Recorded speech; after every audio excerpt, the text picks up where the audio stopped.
Hello বন্ধুরা, কেমন আছো সবাই? আশা করি সবাই অনেক ভালো আছো। স্পার্টান রাজা লিওনাইডাস ও তার ৩০০ স্পার্টান সেনার বীরত্বগাথা সমগ্র গ্রিকবাসীকে কিভাবে অনুপ্রাণিত করেছিল, আর তারা কিভাবে পারস্যের গড কিং খ্যাত রাজা জার্জেসের বিশাল বাহিনীর বিরুদ্ধে প্রতিরোধের ঢাল হিসাবে রুখে দাঁড়িয়েছিল, সেই গল্পটাই আজকের সিনেমার মুখ্য বিষয়। আমাদের আজকের মুভি 2014 সালে মুক্তি পাওয়া হলিউডের action war based film 300 rise of an empire. 2006 সালে মুক্তি পাওয়া 300 সিনেমার সিকুয়েল হিসেবে এই মুভিটি নির্মিত হয়েছে। সিনেমাটির আইএমডিবি রেটিং 6.2 আউট অফ 10। তো চলো আর এক মুহূর্ত সময় নষ্ট না করে ফ্র্যাঙ্ক মিলারের graphic novel based epic action মুভিটিকে এক নজরে দেখে আসা যাক। Let's start. এই সিনেমার শুরুতে এই মুভির প্রথম পর্বের শেষ অংশটা দেখানো হয়, যেখানে জার্জেসের লাখো পারস্য সেনার সাথে থার্মোপাইলের যুদ্ধে রাজা লিওনাইডাস ও তার ৩০০ স্পার্টান সেনা শহীদ হয়ে যায়। দৃশ্যপট পরিবর্তন হলে স্পার্টার রানী জর্গোকে দেখানো হয়, যে আজ থেকে 10 বছর পূর্বে ঘটে যাওয়া ব্যাটেল অব ম্যারাথনের কাহিনী তার সেনাদেরকে শোনাচ্ছে। যুদ্ধটা হয়েছিল গ্রিসের অ্যাথেন্সবাসী ও পারস্যের রাজা ডেরিয়াসের বিশাল বাহিনীর মধ্যে। অ্যাথেন্সবাসীদের পক্ষে এই যুদ্ধের নেতৃত্ব দিয়েছিল থেমিস্টোক্লেস। দীর্ঘ সমুদ্র যাত্রার পর পারস্য সেনারা যখন গ্রিসের ম্যারাথন নামক স্থানে পৌঁছায়, ঠিক তখনই অ্যাথেনিয়ান্সরা থেমিস্টোক্লেসের নেতৃত্বে অতর্কিতে পারস্য সেনাদের উপর হামলা চালায়। এরূপ অনাকাঙ্ক্ষিত আক্রমণের কারণে পারস্য বাহিনী পাল্টা আক্রমণের সময়টা পর্যন্ত পায়নি, যার ফলে তাদের হতাহতের পরিমাণটা তুলনামূলকভাবে অনেক বেশি হয়। তাদের অনেকগুলো জাহাজ ধ্বংস হয়ে যায়। যুদ্ধের একটা পর্যায়ে থেমিস্টোক্লেস পারস্যের রাজা ডেরিয়াসকে লক্ষ্য করে তীর ছোড়ে, যা সোজা গিয়ে ডেরিয়াসের বুকে বিঁধে যায়। ডেরিয়াসের পুত্র জার্জেস নিজের চোখের সামনে এই পুরো ঘটনাটা লক্ষ্য করে। তার চোখে মুখে গ্রিসের বিরুদ্ধে প্রতিশোধের আগুন জ্বলে ওঠে। আহত ডেরিয়াসকে তারা রাজ্যে ফিরিয়ে নিয়ে যায়। এ সময় মৃত্যুশয্যায় থাকা রাজার সাথে তার অনেক প্রিয়ভাজন ব্যক্তি দেখা করতে আসে, যাদের মধ্যে একজন হল নাভাল কমান্ডার আর্টেমিসিয়া। সে একদিকে যেমন রূপবতী রমণী, অন্যদিকে একজন দক্ষ যোদ্ধা। রাজা ডেরিয়াস এ সময় তার পুত্র জার্জেসকে বলে, অ্যাথেন্সবাসীকে হারানো কোনো মানুষের পক্ষেই সম্ভব নয়, কেননা কেবলমাত্র দেবতারাই তাদেরকে পরাজিত করতে পারবে। তাই ওদের থেকে দূরে থাকাটাই আমাদের জন্য মঙ্গলজনক হবে। এরপর রাজা ডেরিয়াস মৃত্যুর কোলে ঢলে পড়ে। নিজের পিতার এমন মৃত্যুতে জার্জেস শোকে কাতর হয়ে পড়ে। মৃত্যুর ৮ম দিনে আর্টেমিসিয়া জার্জেসকে সান্ত্বনা দিয়ে তাকে বোঝায় যে, দেখো, যেহেতু ডেরিয়াসের কথা অনুসারে একমাত্র দেবতারাই গ্রিসদেরকে হারাতে পারবে, কথাটা আমাদের জন্য সতর্কবাণী নয়, বরং এটা আমাদের জন্য একটা চ্যালেঞ্জ। তাই তোমাকে দেবতা রূপে পুনর্জন্ম নিতে হবে, তাহলেই একমাত্র গ্রিসবাসীকে আমরা পরাজিত করতে পারবো। তাই তোমাকে যেভাবেই হোক দেবতাদের সম্রাট হয়ে উঠতে হবে। এরপর আর্টেমিসিয়া রাজপুত্র জার্জেসকে মরুভূমিতে অজানা উদ্দেশ্যে পাঠিয়ে দেয়। এরই মধ্যে দেশের বিখ্যাত জাদুকর ও তান্ত্রিকদের সাহায্যে জার্জেসকে দেবতারূপে পুনর্জন্ম করানোর ব্যবস্থাও সে করে ফেলে। মরুভূমির প্রখর রৌদ্রে প্রচণ্ড পিপাসার্ত অবস্থায় রাজপুত্র জার্জেস এক তান্ত্রিকের গুহার মধ্যে প্রবেশ করে। ওখানে থাকা একটা জাদুকরী কূপের মধ্যে সে ডুব দেয়, অর্থাৎ এক কথায় সে শয়তানি শক্তির কাছে নিজেকে সমর্পণ করে। সে যখন ওই জলাধার থেকে উঠে আসে, তখন সে আর আগের জার্জেসের রূপে থাকে না, বরং সে এখন ৮ ফুট লম্বা মনুষ্যত্বহীন দেবতারূপে আবির্ভূত হয়। এদিকে কমান্ডার আর্টেমিসিয়া জার্জেসের সব শুভাকাঙ্ক্ষীদের এক এক করে হত্যা করে, যাতে করে কেউ তাকে তার লক্ষ্য পূরণে বাধা সৃষ্টি করতে না পারে, অর্থাৎ জার্জেস যাতে গ্রিসের উপর বদলা নেওয়ার সিদ্ধান্ত থেকে সরে না আসে। এক কথায় এই দেবতাতুল্য রাজা জার্জেসের এখন একটাই লক্ষ্য হবে, আর তা হল গ্রিসের অধিবাসীদেরকে চরম শিক্ষা দেওয়া এবং একই সাথে গ্রিসকে নিজেদের দখলে নেওয়া। কথায় বলে, খারাপ সংবাদ বাতাসের আগে পৌঁছে যায়। এক্ষেত্রেও ব্যতিক্রমটি ঘটেনি। জার্জেসের আসন্ন আক্রমণের ঘোষণা জানার পরপরই থেমিস্টোক্লেস গ্রিসের কাউন্সিল অর্থাৎ সাংসদদের সাথে সাক্ষাৎ করে। সে তাদেরকে প্রস্তাব দেয় যে, জার্জেসের পারস্য বাহিনীর আক্রমণ প্রতিহত করতে হলে আমাদের সবাইকে এক হয়ে লড়াই করতে হবে, অর্থাৎ বিশাল সংখ্যার পারস্য বাহিনীর সাথে এই যুদ্ধে জিততে হলে গ্রিসের সবগুলো শহর রাজ্যগুলোকে একজোট হয়ে এই যুদ্ধে অংশ নিতে হবে। এখান থেকে থেমিস্টোক্লেস স্পার্টা রাজ্যে যায় তাদেরকেও কনভিন্স করার জন্য। স্পার্টাতে যাওয়ার পর ডিলিওসের কাছ থেকে থেমিস্টোক্লেস জানতে পারে যে রাজা লিওনাইডাস ইফোর এবং ওরাকলদের সাথে থার্মোপাইলের যুদ্ধের বিষয়ে আলোচনা করতে গেছে। এ সময় রানী জর্গো থেমিস্টোক্লিসকে সাহায্য করতে অপারগতা প্রকাশ করে। এদিকে থেমিস্টোক্লিসের পুরনো বন্ধু সাইলিয়াস কৌশলে আর্টেমিসিয়াদের জাহাজে পৌঁছে যায়।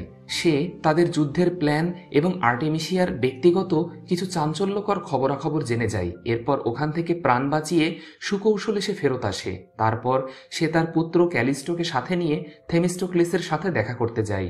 সে তার বন্ধু থেমিস্টোক্লিসকে বলে যে গ্রিসের বাসিন্দাদের ওপর জার্জেসের এই আসন্ন হামলার চক্রান্তে কমান্ডার আর্টেমিসিয়ারও স্বার্থ জড়িয়ে রয়েছে। আর্টেমিসিয়ার জন্ম হয়েছিল গ্রিসে, তবে আজ থেকে প্রায় ২০ বছর পূর্বে গ্রিসের কিছু বিপদগামী সেনা আর্টেমিসিয়ার পরিবারের উপর হামলা করে তাদের সবাইকে নৃশংস অত্যাচার করে মেরে ফেলে। আর আর্টেমিসিয়াকে তারা ধরে নিয়ে গিয়ে দাসী বানিয়ে রাখে। বেশ কয়েক মাস যাবৎ তার উপরেও চলে অত্যাচারের স্টিম রোলার। একটা পর্যায়ে ছোট আর্টেমিসিয়াকে তারা প্রায় অর্ধমৃত অবস্থায় রাস্তায় ফেলে দিয়ে যায়। এক পার্সিয়ান দূত, যাকে আমরা এই সিনেমার প্রথম পর্বে দেখেছিলাম, সে আহত আর্টেমিসিয়াকে তার সাথে করে পারস্যে নিয়ে আসে।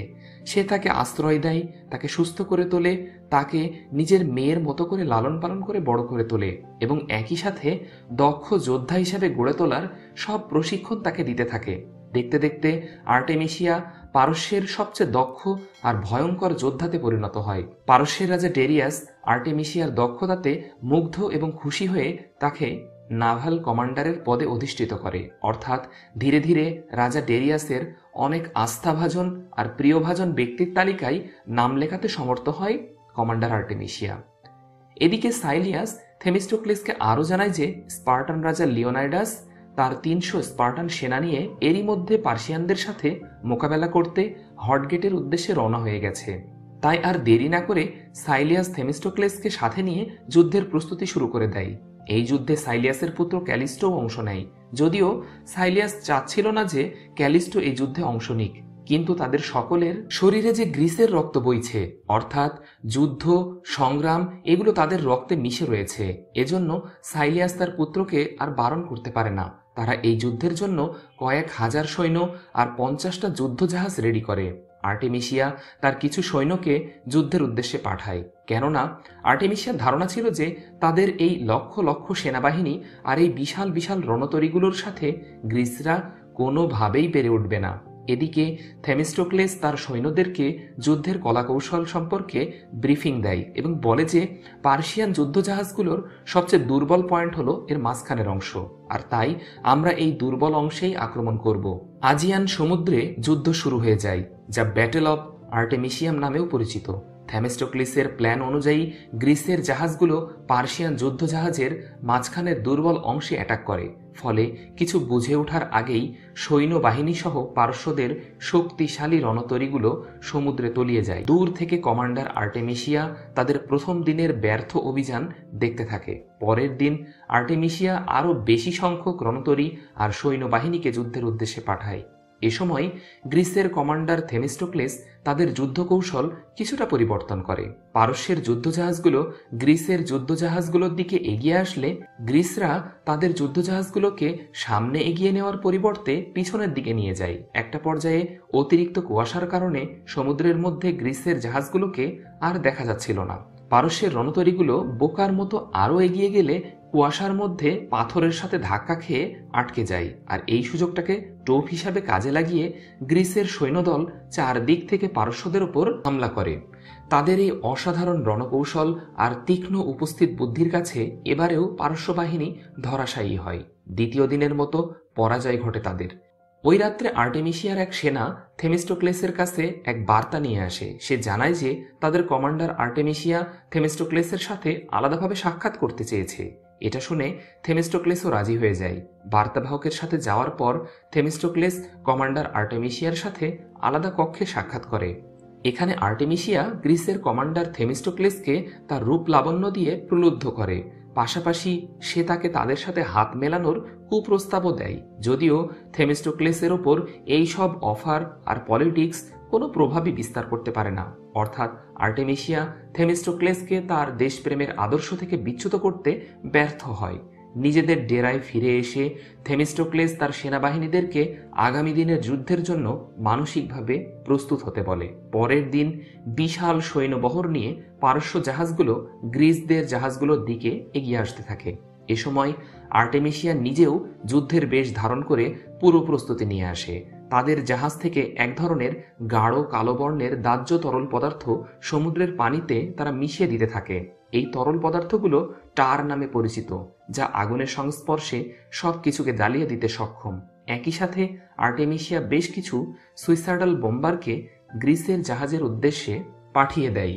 মুহূর্তের মধ্যেই থেমিস্টোক্লেসদের যুদ্ধজাহাজগুলোর চারিদিকের সমুদ্রের পানি টারের প্রভাবে কালো হয়ে যায়। সেই সুযোগে আর্টেমিসিয়ার সেনা আগুনের গোলা টার মিশ্রিত পানির দিকে ছুড়ে দেয়। ফলে থেমিস্টোক্লিসদের জাহাজগুলোতে আগুন ধরে যায় এবং তার চারপাশে দাও দাও করে আগুন জ্বলতে থাকে। থেমিস্টোক্লিস বর্ষা নিক্ষেপ করে আগুনের গোলা নিক্ষেপ করা ওই সৈন্যকে মেরে ফেলে। ফলে আর্টেমিসিয়াদের জাহাজেও আগুন ধরে যায়। এরই মধ্যে একজন সুইসাইডাল বম্বার কৌশলে থেমিস্টোক্লেসদের জাহাজে উঠে পড়ে। আর্টেমিসিয়ার তীরের আঘাতে এ সময় থেমিস্টোক্লেসের পুরনো বন্ধু সাইলিয়াসের মৃত্যু ঘটে। এ সময় আর্টেমিসিয়া একটা তীরে আগুন লাগিয়ে ওই সুইসাইডাল বম্বারের দিকে ছুড়ে দেয়। ফলে কিছু বুঝে ওঠার আগেই থেমিস্টোক্লেসদের জাহাজে একটা বিশাল বিস্ফোরণ ঘটে। তারা পানির মধ্যে তলিয়ে যেতে থাকে। গ্রিক সেনা অ্যাসকাইলস এ সময় কমান্ডার থেমিস্টোক্লেসকে পানির মধ্য থেকে উদ্ধার করে। তবে বিস্ফোরণের কারণে গ্রিসদের জাহাজ পানিতে তলিয়ে যাওয়ায় আর্টেমিসিয়া ভাবতে থাকে যে হয়তো থেমিস্টোক্লেস এবং তার সাথীরা পানিতে ডুবে মারা গেছে, তাই তারা আপাতত যুদ্ধ থামিয়ে পিছিয়ে যায়।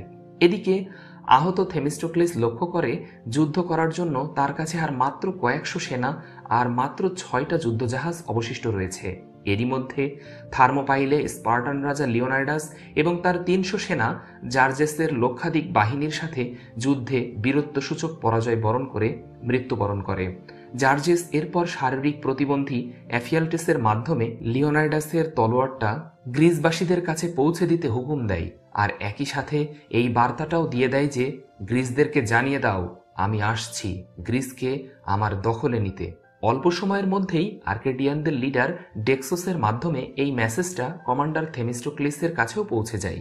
থেমিস্টোক্লিস জানতে পারে যে থার্মোপাইলে রাজা লিওনাইডাস এবং তার 300 স্পার্টান সেনা শহীদ হয়ে গেছে, আর জার্জেস তার লক্ষাধিক বাহিনী নিয়ে হটগেট অতিক্রম করে গ্রিসের দিকে একটু একটু করে ধাবিত হচ্ছে। বিষয়টা অবহিত হওয়ার পরপরই আর এক মুহূর্ত সময় নষ্ট না করে থেমিস্টোক্লিস গ্রিসে ফেরত আসে, সাংসদদের সাথে দেখা করে। কারণ তার ধারণা ছিল যে রাজা লিওনাইডাসের এই বীরত্বপূর্ণ মৃত্যু নিশ্চয়ই পুরো গ্রিকবাসীকে একতাবদ্ধ হয়ে পারস্যদের আক্রমণ প্রতিহত করতে অনুপ্রেরণা যোগাবে। সাংসদে যাওয়ার পর থেমিস্টোক্লিস শারীরিক প্রতিবন্ধী এবং বিশ্বাসঘাতক অ্যাফিয়াল্টেসকেও ওখানে দেখতে পায়। অ্যাফিয়াল্টেস এখানে রাজা জার্জেসের আসন্ন আক্রমণের খবরটা সবাইকে জানায়। একই সাথে সে তার বিশ্বাসঘাতকতার জন্য অনেক অনুতপ্ত হয়, কারণ তারই জন্য স্পার্টানদেরকে আজকে প্রাণ হারাতে হয়েছে, আর একই সাথে গ্রিসদের এত বড় ক্ষতির মুখে পড়তে হচ্ছে। থেমিস্টোক্লিস অ্যাফিয়াল্টেসকে রাজা জার্জেসের কাছে এই খবরটা পৌঁছে দিতে বলে যে গ্রিসরাও যুদ্ধের প্রস্তুতি নিচ্ছে এবং তাদের পরবর্তী লড়াইটা হবে গ্রিসের সবচেয়ে বড় আইল্যান্ড সালমিসে। থেমিস্টোক্লিস এরপর স্পার্টাতে গিয়ে রানী জর্গোর সাথে দেখা করে এবং তাদেরকেও এই যুদ্ধে একাত্মতা ঘোষণা করার জন্য অনুরোধ করে। তবে জর্গো থেমিস্টোক্লিসের উপর রেগে গিয়ে বলে যে গ্রিসের মর্যাদা রক্ষা করতে গিয়ে আমার স্বামী রাজা লিওনাইডাস এবং তার 300 স্পার্টান সেনা প্রাণ হারিয়েছে, আর কত স্যাক্রিফাইস আমরা করব। থেমিস্টোক্লিস রানী জর্গোর হাতে রাজা লিওনাইডাসের তলোয়ারটি তুলে দিয়ে বলে, সবাই একত্রিত না হলে হয়তো পারস্যের আক্রমণ থেকে আমরা আমাদের গ্রিসের পবিত্র ভূমিকে রক্ষা করতে পারবো না, তাই এই বিষয়টা একটু ভেবে দেখেন। এরপর নিরাশ হয়ে থেমিস্টোক্লিস ওখান থেকে চলে আসে। ওদিকে অ্যাফিয়াল্টেসের মুখ থেকে থেমিস্টোক্লিসের দেওয়া যুদ্ধের বার্তা শুনে আর্টেমিসিয়া খুব অবাক হয়, কারণ গত যুদ্ধেই তো সে তাদের জাহাজ সহ বিস্ফোরণ ঘটিয়ে সমুদ্রের পানিতে তাদের সবাইকে ডুবিয়ে মেরেছিল। তাহলে থেমিস্টোক্লিস এখনো বেঁচে আছে কিভাবে? আর্টেমিসিয়া তার নৌবাহিনী নিয়ে আবারও থেমিস্টোক্লিসদের উপর হামলা করার প্ল্যান করে। তবে জার্জেস তাকে সতর্ক করে দিয়ে বলে যে আমাদের সতর্ক হয়ে কাজ করা উচিত, কেননা আমাদেরকে হারানোর জন্য এটা কোনো ফাঁদও হতে পারে। তাই যা করতে হবে মাথা ঠান্ডা করে বুঝে শুনে করতে হবে। তবে আর্টেমিসিয়া রাজার কোনো কথার পাত্তাই দেয় না, বরং রেগে গিয়ে তাচ্ছিল্য করে বলে যে ভুলে যেও না, আজ তুমি দেবতারূপে রাজার আসনে বসে আছো শুধুমাত্র আমার কারণে, তাই আমাকে নিয়ম শেখাতে এসো না। এরপর আর্টেমিসিয়া ওখান থেকে চলে যায়। এদিকে থেমিস্টোক্লিস তার সেনাদের সাথে আসন্ন যুদ্ধের বিষয়ে কথা বলতে থাকে। সে তাদেরকে বলে যে যদি দেশকে ভালোবাসো তবে তোমরা চাইলে এই যুদ্ধে আমাকে সাহায্য করতে পারো, আর যদি নিজেদের জীবন তোমাদের কাছে দেশের থেকেও দামি হয় তাহলে এখান থেকে চলে যেতে পারো, আমি কারোর উপরই জোর করব না। তবে এরকম অফার পেয়েও কোনো গ্রিক সেনা পিছপা হয় না, কারণ তারা সকলেই এই যুদ্ধে বীরের মতো অংশ নিয়ে নিজেদের দেশের মাটির সম্মানকে অক্ষুণ্ণ রাখতে প্রতিজ্ঞাবদ্ধ। দেখতে দেখতে চলে আসে সেই মাহেন্দ্রক্ষণ। নির্দিষ্ট দিনে সালামিসে গ্রিসের কয়েক হাজার সেনারা তাদের যুদ্ধ জাহাজ নিয়ে পারস্যদের লাখো সেনা ও তাদের জাহাজগুলোর দিকে ধাবিত হতে থাকে। দূর থেকে রাজা জার্জেস সব কিছু অবলোকন করতে থাকে। শুরু হয় ব্যাটেল অব সালামিস। আর্টেমিসিয়ার বাহিনী আর থেমিস্টোক্লিসের বাহিনীর মধ্যে তুমুল লড়াই শুরু হয়ে যায়। দেহে প্রাণ থাকা অবধি কেউ কাউকে এক বিন্দুও ছাড় দিতে নারাজ। সিনেমার এই অংশের এই ইন্টেন্স ফাইটিং সিনগুলো ছিল এক কথায় চোখ ধাঁধানো এবং অবিশ্বাস্য। যাই হোক, শেষমেশ শুরু হয় আর্টেমিসিয়া এবং থেমিস্টোক্লিসের মধ্যকার লড়াই। এরই মধ্যে কাকতালীয়ভাবে চারিদিক থেকে গ্রিসের আরও জাহাজ যুদ্ধক্ষেত্রের দিকে এগিয়ে আসতে শুরু করে। গ্রিসের বিভিন্ন শহর রাজ্যগুলো যেমন ডেলফি, থেবেস, অলিম্পিয়া, আর্কেডিয়া এবং স্পার্টা, সব রাজ্যগুলো একজোট হয়ে তাদের সেনাবাহিনী আর নৌবহর নিয়ে পারস্যদের বিরুদ্ধে রুখে দাঁড়াতে থেমিস্টোক্লিস আর তার বাহিনীকে সাহায্য করতে এগিয়ে আসে। স্পার্টান রানী জর্গ নিজেও লিওনাইডাসের তলোয়ার হাতে এই যুদ্ধে সামিল হয়ে যায়। থেমিস্টোক্লিস কমান্ডার আর্টেমিসিয়াকে তার বাহিনী নিয়ে গ্রিসদের সামনে আত্মসমর্পণ করার সুযোগ দেয়, তবে আর্টেমিসিয়া প্রস্তাব প্রত্যাখ্যান করায় থেমিস্টোক্লিসের হাতেই তার মৃত্যু ঘটে। এরপর জর্গ, ডিলিওস, ডেক্সোস সহ বাকি সব কমান্ডাররা তাদের নৌবহর দিয়ে পার্সিয়ান বাহিনীকে চারিদিক থেকে আক্রমণ করতে শুরু করে দেয়। দূর থেকে গড কিং খ্যাত জার্জেস তার বাহিনীর এরূপ শোচনীয় পরিণতি নিজ চোখে দেখতে থাকে। আর এরই মধ্য দিয়েই এই মুভিটির সমাপ্তি ঘটে।